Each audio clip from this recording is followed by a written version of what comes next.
9 de la mañana con 36 minutos. El análisis político cerrando la semana lo compartimos hoy con Álvaro Carter, diputado independiente, integrante flamante de la bancada del Partido Republicano. ¿Cómo está, Álvaro? Buenos días. Muy bien, ¿cómo están ustedes dos? Buenos días. Muy bien, gracias. Y estamos también junto a Andrés Giordano, que es diputado del Frente Amplio. ¿Cómo está, Andrés? Buenos días.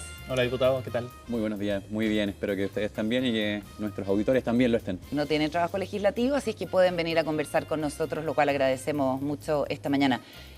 Álvaro Carter ha estado en la noticia esta semana, precisamente porque usted fue parlamentario, fue militante de la UDI mucho tiempo. Sí, 20 años. Renunció hace 5 años, me contaba, al partido, pero siguió formando parte de la bancada hasta esta semana en que lo seducen desde el Partido Republicano. Sí, me seducen las ideas del Partido Republicano. Siempre el Partido Republicano me llamó la atención desde hace mucho tiempo. Yo lo había conversado con José Antonio Kast. Y se fueron dando conversaciones y relaciones con la bancada, con el presidente Esquella, algunas veces con Kast, de lo más normal, y eso al final me hizo tomar la determinación de una maduración política respecto a donde yo quería estar. ¿Pero usted se va con una crítica directa a la Sí, claro que sí, pues, porque el Partido Republicano tiene ideas claras de país. Hoy día, si tú miras Chile Vamos, está desfigurado. Chile Vamos es una carcasa de lo que fue en el pasado. Dice que saber lo que quiere, dice saber qué es lo que hay que hacer, pero cuando lo trata de plasmar no lo hace. Una de las muestras fue justamente lo que pasó con la reforma de pensiones, donde durante años se dijo, miren, ustedes no pueden, y por nuestras convicciones no podemos avanzar en este punto, no porque no queramos que haya mejores pensiones, al contrario, pero el mecanismo tiene que ser un mecanismo bueno para que el país no sufra. Lo que vimos en el verano fue justamente todo lo contrario. Y eso hace que mi convicción respecto a cruzar al Partido Republicano sea más fuerte, porque tiene una idea de país, tiene claro lo que quiere, reactivación del país económicamente, combatir la delincuencia sin tapujos, sin dobles discursos, y tercero, atacar el ingreso ilegal a Chile de personas por la frontera que le están haciendo daño al país. Por tanto, ya le vamos a dar la palabra al diputado Andrés Giordano. Perdone la interrupción, diputado Carter, pero ya que estamos como en este pequeño pimponeo que parece más bien una entrevista porque es noticioso, su hermano Rodolfo también ha estado como llamando un ultimátum a Chile Vamos para que pueda participar de una primaria con Evelyn Matei, porque está muy tentado también de irse al Partido Republicano. Yo creo que ahí, primero, decir que Rodolfo es una de las personas que más amo en la vida y cada uno tiene root y nombre diferente. Por lo tanto, las decisiones que él tome son competentes solo a él. Mi decisión de haber pasado al Partido Republicano es algo de convicción, mi propia convicción. Primero, dejar claro eso. Segundo, respecto a lo que se habla, esto de alto ultimátum, esa no es la forma de que dialoga Rodolfo. Eso fue, yo creo que una palabra... Esa palabra la puse yo, no sé si la habrán usado sí, también en Chile Vamos. No, es que ayer salió justamente en un diario la palabra ultimátum. Ya, pero fue como un llamado sí, pero final. Es que pero es que ultimátum es violencia. Es como con la pistola en la mesa, mira, esto o hasta aquí llegamos y dejo la grande. Y eso no es así. Chile necesita diálogo, no necesitamos separación. Necesitamos llegar a un consenso. Lo que hoy día Chile necesita es que un gobierno de izquierda como el que tenemos hoy no se perpetúe en los próximos 4 años. Por lo tanto, la idea tanto del Partido Republicano como de Rodolfo Carter es mejorar el país, y eso a través del diálogo. Algo que aprendimos hace 4 años atrás, cuando la izquierda sí negoció con la pistola en la mesa y sí puso ultimátumos. Diputado Giordano, interesante ver los movimientos que están ocurriendo en la oposición, porque a la integración del diputado Carter a la bancada del Partido Republicano, Cristian Lavé, por ejemplo, también se va con Johannes Kaiser, se conforma el Movimiento Nacional Libertario, que ya es el segundo partido con más militantes, dicen ellos al menos, detrás del Frente Amplio precisamente. Bueno, ¿cómo ven ustedes desde el Frente Amplio los movimientos de la oposición? Sí, bueno, es del todo interesante ver cómo se van dando estos fichajes y refichajes en estos nuevos equipos, algunos equipos que aparecen a propósito de candidaturas presidenciales, como es el nuevo Partido Nacional Libertario, que es una decisión además del Partido Republicano, ¿no? Y yo creo que si uno entra además a conversar los problemas que tiene el sistema político, uno de ellos es la fragmentación propia que se produce en la interna del Parlamento, ¿no? Que tenemos partidos, por ejemplo, que levantaron candidaturas que hicieron campaña desde el extranjero, que llegaron, el Partido de la Gente me refiero, que llegaron con 7 diputados y diputadas y hoy día no tienen ninguno. Se diluyeron. ¿No? Entonces, esos fenómenos, el ejercicio que también ha hecho legítimamente el diputado Carter, ¿no? Decir, bueno, yo no me siento más convocado con el partido que me dio el cupo, sino que con el Partido Republicano. Bueno, ese tipo de movimientos yo creo que dificultan algo que él señaló, que cree que es necesario, que a mí me parece también muy importante destacar, lo que es el diálogo.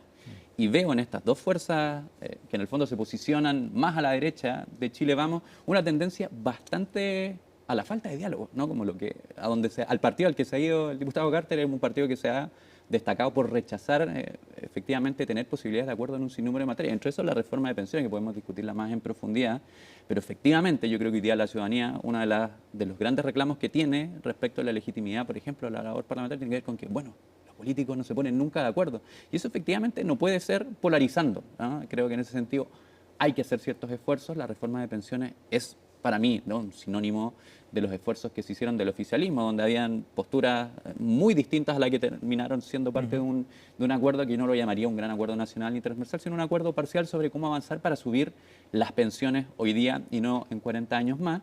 Y creo que en eso se equivoca también el diputado Carter cuando dice, bueno, que esta reforma va a hacer sufrir a la gente, ¿no? Pues, o sea, la felicidad que tenían las personas mayores ayer en el hito de lanzamiento era Que están todas galleteadas a Pero todo. si es que no es una cosa, a ver, no es una cuestión de un color político, si a ti te sube te baja la No, pensión. está bien. Y era muy llamativo. Pero ojo, la gente que estaba toda galleteada.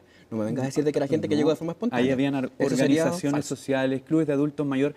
Y me llamó mucho la atención, y con esto cierro la idea, que se señala, bueno, que como Chile Vamos se resta de asistir a la promulgación. Y hace este hito paralelo donde dice, bueno, nosotros nos juntamos con personas mayores a celebrar la reforma de pensiones, a celebrar el ahorro individual. Bueno, eso suena un poco irrisorio porque el ahorro individual en realidad no le sube las pensiones a las personas mayores. Lo que se lo sube son los componentes de reparto que están en la reforma, que podrán gustarle o no gustarle a la oposición, pero que son la única forma que los países civilizados han encontrado de aumentar las pensiones de los actuales jubilados y jubiladas, y es lo que ocurre en Chile. ¿Qué opina del acto de ayer, diputado Carter? Un acto proselitista.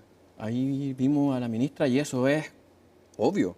No hay que ser un gran analista político para darse cuenta de que la ministra llegó vestida, parecía Bachelet, bailó como Bachelet, se movió como Bachelet, le faltó decir chilena y chileno tomarse el corazón.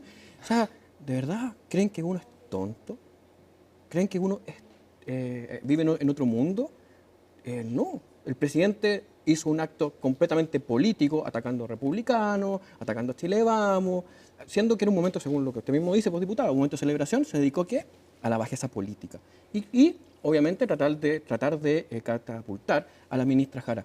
Creo que este gobierno que tanto dijo que iba a refundar cosas, que era la cara joven, no tiene primero recambio. Están tratando de recurrir a lo que haya para poder salvar lo que han con suerte logrado. Sí, perdóneme, hasta hace 2 semanas atrás estaban prendiéndole vela a Bachelet y Bachelet dijo, vio con ustedes, chiquillos, muchas gracias, yo prefiero irme para la casa, quiero estar tranquila, voy a ver la ONU. Pero si hasta 2 semanas usted apoyaba a Evelyn Matei y día a la casa. ¿Sabe cuál es la diferencia entre usted y yo? Que yo estudio a la persona que está al lado mío antes de venir a una entrevista. Yo nunca apoyé a Evelyn Matei. Yo fui siempre uno de los pocos parlamentarios que nunca habló respecto a Evelyn Matei. Ustedes sí, en cambio, han hablado respecto a todas las opciones presidenciales porque ustedes no saben para dónde ir. No tienen las ideas claras Álvaro, respecto a eso. ya que está interpelando la falta de rostro en el Frente Amplio, démosle la palabra a Andrés y después nos cuenta por qué nunca ha apoyado a Evelyn Matei. Andrés Giordano, ¿hay recambio o no en el Frente Amplio? Cierto, ¿Por qué tenemos todavía no recambio. se toma una definición? No, porque efectivamente, a ver, nosotros nos estamos constituyendo como partido hace un año. Somos diversas fuerzas con diversas experiencias partidarias muy distintas. Cuando los partidos, por ejemplo, de la oposición, a propósito de la reforma de pensiones, pero de otros temas quizás más profundos, han tendido a separarse y van apareciendo estas nuevas alternativas que pueden ser novedosas en términos electorales, pero son de alguna manera ideas recicladas de la ultraderecha tradicional e internacional. Bueno, nosotros hicimos el ejercicio contrario y es un ejercicio que no es fácil, ¿no? Tender a la unidad, propender a limar diferencias y tratar de consolidar un partido único que nos permite hoy día decir que somos el partido más grande, tiene serias dificultades para que ese instrumento sea orgánico. Y nosotros tomamos una determinación, vamos a tener un candidato único, vamos a hacer un proceso de consulta y esto tomó tiempo. Y lo hemos hecho con el sentido de urgencia que tiene, porque efectivamente la carta tiene que estar pronto, pero también sin caracterizarnos por la ansiedad del momento y porque efectivamente existe una tensión desde la prensa nacional para que uno diga, bueno, este es nuestro candidato. Nosotros tenemos un elenco, hay varios liderazgos del Frente Amplio que son importantes, pero hemos decidido, a diferencia de lo que ocurrió, por ejemplo, con 2 de ellos, que se dio el debate muy públicamente y que muchos de ellos terminaron diciendo por la prensa. Tomás ¿no? Bodanovich y Gonzalo Vinter. Exacto, como esa presión preferimos quitarla de encima y que se dé una conversación que Pero pasó a la directiva efectivamente no serán los nacional. candidatos, ¿no? Bueno, no lo sabemos. Yo creo que ambos candidatos, o sea, ambas figuras del Frente Amplio hoy día todavía son parte de lo que gran masa militante ha señalado como posibilidades. Y yo creo que ahí la directiva nacional está mandatada a generar condiciones de conversación para que exista la posibilidad de llevar una candidatura única, considerando que ambos liderazgos son muy fuertes y muy importantes para el Frente Amplio. ¿Por qué no le gustó nunca a Matei? Te lo voy a graficar en una frase. Yo recuerdo la primera vez, el primer recuerdo que tengo de Evelyn Matei es a los 10 años. Yo tengo hoy día 44. Siento que Chile, y yo no tengo ningún problema con ella, le tengo el mayor de los respetos, creo que fue una gran alcaldesa, una muy buena ministra, pero creo que hoy día es el tiempo de valientes. Creo que hoy día necesitamos tomar medidas de shock y reales para poder enderezar el país. Delincuencia, economía, inmigración. Y eso no lo tuvo nunca claro Chile Vamos, ni tampoco la candidata. Y eso en republicanos y José Antonio Kast sí se ve claro. Independiente de Pero los... aparece la figura de Johannes Kaiser también, que hoy día, según la encuesta Black and White que estábamos viendo de preferencias presidenciales, aparece con un 25% y José Antonio Kast con un 9%. Ujú. ¿No habrá capturado esa idea de valientes que Ese usted arrojo. buscaba, claro? Mire, respecto a eso, yo creo que las encuestas se equivocan muchas veces, por no decir casi todas, porque si nosotros vamos hacia el pasado, vemos que Sichel ganaba la presidencial justamente con esta encuesta y no ganó. Y la segunda vuelta fue entre José Antonio Kast y el presidente Boric. Por lo tanto, yo tendría un poco de cuidado en prender velas tanto a las encuestas, cuando en la calle, que es la mejor encuesta, dice que vamos en el camino correcto. Porque si uno lee la encuesta finalmente, se da cuenta de que sí o sí la derecha tiene grandes posibilidades de poder avanzar. Hoy, como siempre, al Partido Republicano le meten las encuestas, le meten mufa, que no son buenos para el diálogo. Sí, son buenos, sí se conversa, sí se habla. Pero cuando hay una mala reforma y cuando hay malas decisiones tomadas de fondo, ¿para qué sentarse a conversar si se miente? Y voy a poner un ejemplo. Tenemos estrechez fiscal.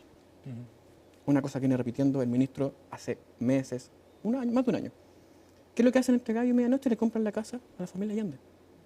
¿Y ahí dónde está la estrechez fiscal? No existe. ¿Por qué? Porque la ideología para él y para gran parte de este gobierno es lo más importante. A ver qué responde Andrés Giordano a eso. Una que no tiene nada que ver con la reforma de pensiones, como partamos de la base que si esa es la justificación para decir, bueno, no podemos llegar a acuerdo con el gobierno en materia de pensiones, por una situación que yo creo que todos hemos cuestionado, ¿no? Abiertamente también desde el oficialismo, con matices, probablemente cada tienda lo hará, pero nosotros en esto hemos sido muy categóricos y hubo costos políticos y hubo dos ministras que salieron a propósito de eso y nosotros hemos señalado que además todo esto se tiene que investigar a fondo, no tenemos ningún matiz con ello y a mí me parece un error, ¿no? Que haya ocurrido, que se hayan dado las cosas como se dieron. Sin perjuicio de eso, yo veo esto, ¿no? Como un argumento más entre otros que han aparecido en algún momento. Sobre todo pongámonos en el ejemplo de la reforma de pensiones, a propósito que se promulgó ayer y que ha sido tan bullado la promulgación en sí misma y que ha dividido tanto a la derecha en términos ideológicos. Durante esa tramitación, que duró más de 2 años, escuchamos cuántas veces distintas excusas para no sentarse en la mesa a construir una propuesta que permitiera sacar adelante algo tan urgente como subirle las pensiones a los adultos y adultas mayores, a las personas mayores, ¿no?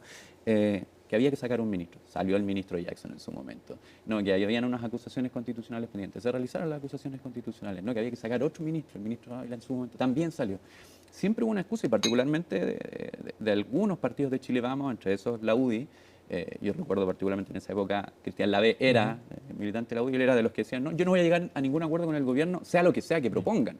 A mí no me interesa que este gobierno logre un acuerdo. Pero esas posiciones se van endureciendo más todavía ahora. Absolutamente. Por eso yo digo que la tendencia, a pesar de que se asume que se necesita diálogo para que Chile avance, y que yo al menos estoy porque exista diálogo para que avancemos, y considero, ¿no?, que efectivamente la reforma de pensiones deja materias pendientes, deja materias abiertas, que yo esperaría que en una democracia sana podamos discutirlas, podamos debatirlas abiertamente sin ningún tipo de censura, pero eso requiere algún tipo de voluntad. Y yo veo que esa voluntad se va diluyendo y veo con peligro que además a propósito de las elecciones presidenciales, esas posturas se van extremando y finalmente quien paga el pato porque no lleguemos a acuerdo en determinadas circunstancias es la ciudadanía.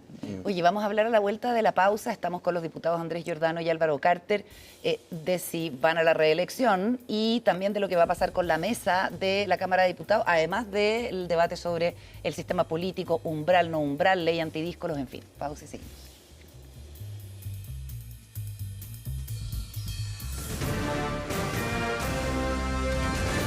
Hacemos una pausa y ya regresamos con CNN Chile Radio, AM.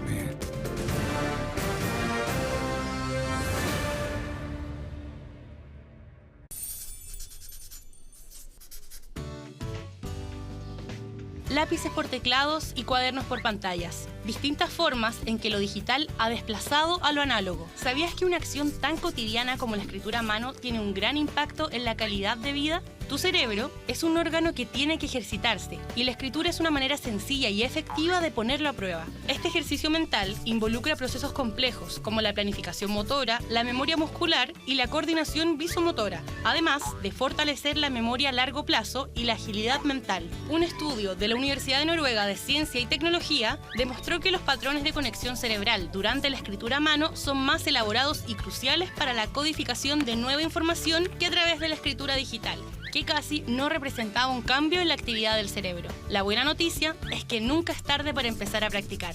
Solo necesitas lápiz y papel para entrenar el músculo de la escritura.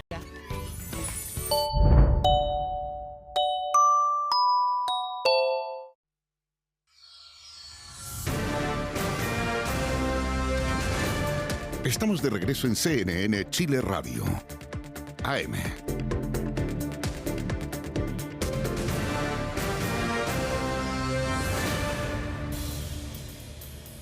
Bien, ya estamos de vuelta, son las 9:52. En Voces del Poder nos acompañan los diputados Álvaro Carter y Andrés Giordano y vamos a abordar lo que está ocurriendo en relación a la mesa directiva de la Cámara. Ha habido varios movimientos, ¿no?, a propósito de la situación de la expresidenta Carol Cariola, pero viene ahora todo un proceso para definir cómo o quién va a dirigir la Cámara entonces a continuación en el último tramo de este periodo legislativo. Diputado Giordano, ¿cómo ve ese proceso usted? Bueno, un proceso complejo como todos los años. Nosotros efectivamente sostuvimos algún acuerdo administrativo durante el comienzo del 2022 que sistemáticamente no se ha respetado, ¿no? Claro. Y obliga a que en cada marzo de cada año se vuelva a negociar las condiciones. A propósito de lo que hablábamos antes, ¿no?, de estas nuevas fragmentaciones que efectivamente ya quienes estaban en un partido y habían solicitado determinadas, presidencias de comisiones, etcétera, han ido todos fluctuando, mutando, y eso hace que la conversación se tenga que dar como desde foja cero. Y eso es como cada una nueva vez. normalidad, porque antes los acuerdos Se respetaban. respetaban.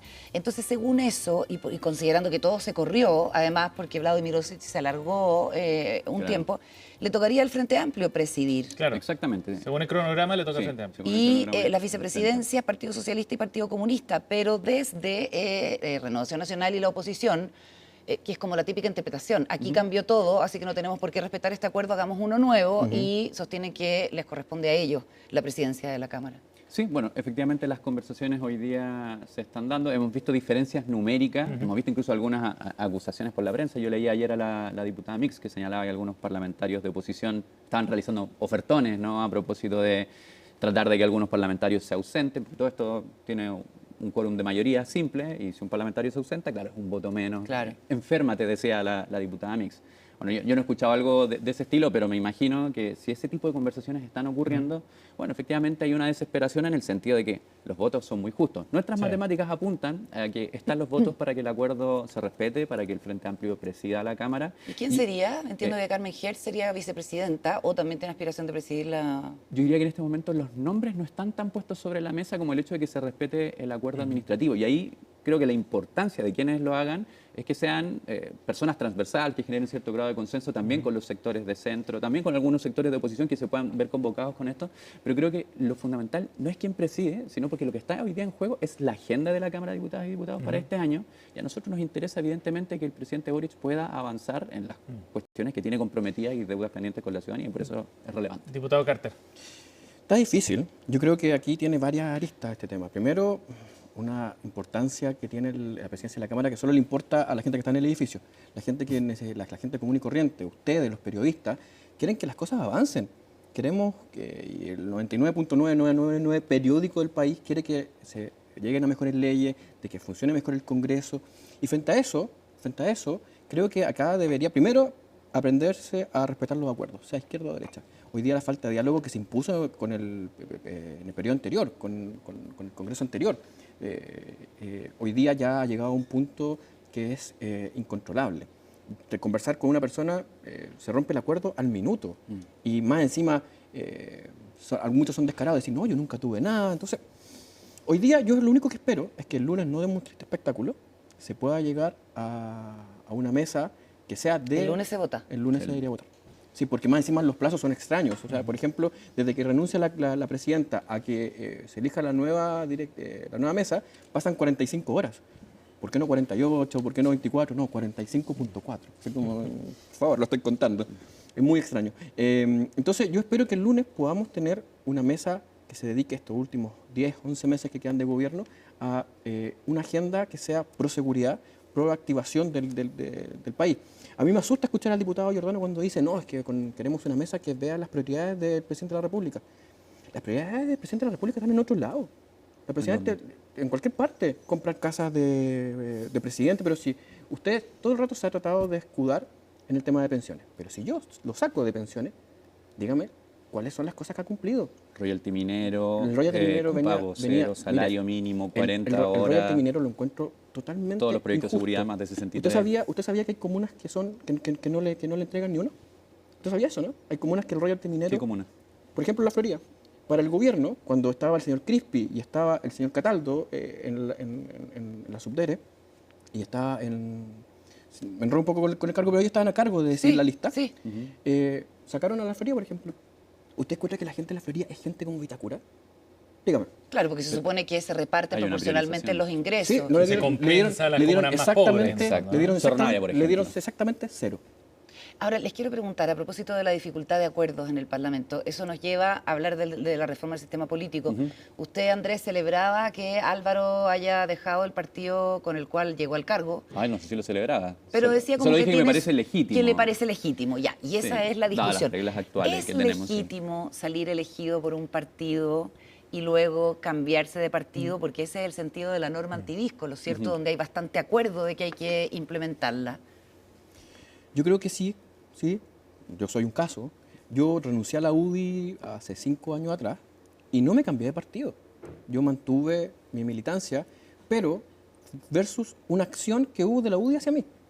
Por una votación, a mí me querían mandar a un tribunal supremo. Lo iban a castigar. Y ¿Pero y yo usted dije que votaría no. a favor de la norma antidisco o en contra? Yo votaría a favor, por lo que está sucediendo justamente hoy día.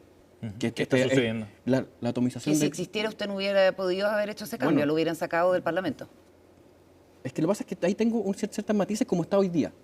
Yo creo que hay que mejorar la ley antidíscola, pero creo que hay que, más que trabajar en sacar a alguien que renuncia a un partido, hay que evitar a aquellos que entran al Congreso, porque son ellos los que tienen mayor problema, y son ellos los que han provocado mayores discusiones. Por ejemplo, entran con un 1%, un 2% o menos del 1%. Porque son ellos los que finalmente tienen que llegar a acuerdo para poder brillar y sobresalir frente a los otros. Andrés, y en el respecto del umbral, lo que ha trascendido es que el Frente Amplio y el Partido Comunista, principalmente en el oficialismo, no les gustaba que hubiera umbral, y la indicación del gobierno llega sin umbral, a pesar del acuerdo transversal entre los senadores y de la propia voluntad del presidente, que dice que le gusta el umbral. Sí, a ver, bueno, yo creo que ese es un debate muy abierto y creo que nosotros igual estamos disponibles a darlo, absolutamente. Sin perjuicio de eso, a mí me parece que es como una respuesta muy simple a un problema mucho más complejo, ¿no? El umbral no garantiza resolver problemas como lo que tiene que ver la fragmentación interna que yo mencionaba al inicio y que yo dije, hoy día, bajo las normas que tenemos, es legítima, pero a mí me parece que no es deseable, ¿no? Y si tú me preguntas a mí, deberíamos regularlo y deberíamos tener normas que impidan un discolaje y que además le permitan a la ciudadanía, ojo, cuando elige una persona que está de alguna manera, incluso como independiente, con el patrocinio de determinado proyecto político, saber a qué atenerse, cuál es la forma en la que va a votar, qué proyectos políticos va a defender. Ley antidisco lo sí, entonces. Sí, a mí me parece que eso es parte de las normas que uno debería estar discutiendo. No, lo que yo estoy diciendo es que la discusión del umbral puede simplificar un problema que en la práctica, primero, traiga efectos no deseados. Uno de ellos podría ser que no se representen ciertos sectores o ciertos liderazgos que tienen votaciones, por ejemplo, locales, regionales, muy elevadas, pero no a nivel nacional. Y a mí me parece que ahí el sistema sí ofrece la posibilidad de que hayan distintas voces presentes en el Congreso. Distinto es que yo soy partidario de que esas voces también tengan que sostener conversaciones y colectivizar proyectos que son políticos. Yo soy muy creyente en eso. No creo que acá somos todos la sumatoria de nuestras individualidades, sino que tenemos que, y por eso decidí militar en el Frente Amplio, y por eso además decidí tener un cargo orgánico, tenemos que ser capaces de entregarnos a una propuesta que se construye entre más personas que una sola. Pero reconocen que hay un problema con la fragmentación. No, pues evidentemente es un problema. Y yo lo que digo es que no es la solución única la discusión sobre el umbral. Tenemos otras cosas que discutir. Diputado Carter, ¿y usted cómo ve la señal que da el presidente cuando dice que es partidario de un umbral, sin embargo no se logra el acuerdo político dentro de su coalición para respaldar eso? Lo del presidente ya es una constante. Él llegó con un discurso completamente diferente a La Moneda, voy a poner una frase que él dijo, lo vamos a perseguir donde sea. Y Como después, perros. Como perros. Que no, esa es otra, pero dijo, vamos a perseguir al presidente Piñera Estaba pensando en los delincuentes, perdón, se me fue. adentro, afuera, desde el país. Sepan que vamos a hacer justicia. 2 doritos después, él es un gran demócrata, súbase a mi avión conmigo, viaje a Paraguay. Entonces, cuando el presidente dice algo, uno tiene que saber de que el presidente no va a hacer lo que dice. ¿Pero no le cree respecto No a le esta creo idea nada. del umbral? No, Entonces? nada. Yo creo que el presidente, cuando deje de ser presidente, va a mostrar de nuevo su nueva cara, de nuevo va a volverse combativo, de nuevo se va a sacar se va a levantar la camisa y va a mostrar el tatuaje. No, él no tiene credibilidad. Y creo que no solamente lo siento yo, lo siente todo el mundo. No ha cumplido ¿Ustedes se los atributos. reeligen? Así es. Van a buscar la reelección a fin de año. Como le dije, yo soy un creyente de los partidos colectivos, o sea, de los proyectos colectivos, y mi Claro. partido Muy así lo disciplinado estima, el diputado, estoy ¿no? disponible para aquello. Por supuesto. Muchísimas gracias a los dos. Andrés Giordano, distrito, Número 9. ¿qué comunas son? Zona Norte, Recoleta, Independencia, Navia. Cerro Navia. Perfecto, de la región metropolitana. La Florida, Puente Alto, San José, Maipo, Pirque y La Pintana. Estamos entrando 1.250.000 como- personas. Estamos entrando como en También la un millón onda de de habitantes. campaña ya. No, Sí, no, yo lo digo no por campaña, sino que les cuento que mi distrito es cercano al 9% de la población chilena. Impresionante. No, ¿En serio? ¿9? Sí, pues, Muchas 1.200.000. Muchas gracias, Álvaro. Gracias por venir. Andrés. Muchas Que gracias a estén muy ustedes. bien. Buen fin de semana. 10 de la mañana con 2 minutos. Pausa y volvemos.